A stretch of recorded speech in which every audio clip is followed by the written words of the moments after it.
চৰকাৰী চাকৰি নহয় নিজৰ ভৰিত নিজেই থিয় হোৱাৰ হেঁপাহ খেদি ফুৰিছিল প্ৰতিষ্ঠিত হোৱাৰ সপোনটোৱে কিন্তু অৱশেষত সফল হ'ল মানুহজন সকলোৰে সপোন থাকে প্ৰতিষ্ঠিত হোৱাৰ কিন্তু মন থাকিলেও ধন নাই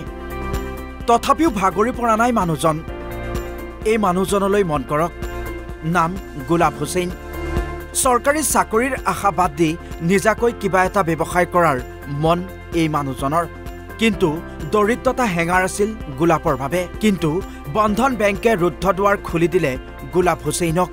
মই বন্ধনৰ পৰা লোন লৈছিলোঁ বন্ধনৰ পৰা লোন লৈ কিনি মই দোকান ওপেন কৰিছোঁ আৰু ইণ্টাৰেষ্টটো কম আছে বন্ধনৰ ইণ্টাৰেষ্টটো কম আছে আপোনালোকে লওক আমাৰ ইয়াতে আছে লাহৰীয়াত ওপৰ মহলত আছে পপুলাৰ মাৰ্কেট তেনেহ'লে আমাৰ ফেমিলিটো ভালেই চলি আছে দোকানো ভালেই চলি আছে এতিয়া মানে বহুত ভাল আছে আৰু ইণ্টাৰেষ্টটো কম আছে বন্ধনত লোন লৈ বহুত সহজ আছে আৰু বন্ধনৰ লোনৰ পাৰ্চেণ্টেজ ইণ্টাৰেষ্টটো কম আছে আপোনালোকে লওক আমি লৈছোঁ লৈ কিনি আমি দোকান আৰম্ভ কৰিছোঁ ভাল আছে বন্ধনৰ লোন লোৱাটো বহুত ভাল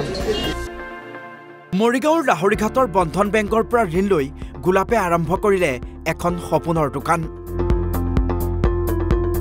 এতিয়া গোলাপৰ বৃহৎ দোকানখনত নিয়োজিত কেইবাজনো নিবনুৱা যুৱক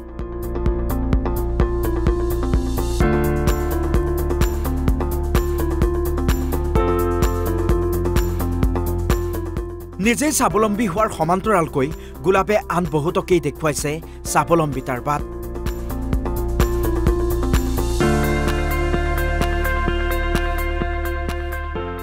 লাহৰীঘাটৰ পৰা জহিৰুল ইছলামৰ ৰিপৰ্ট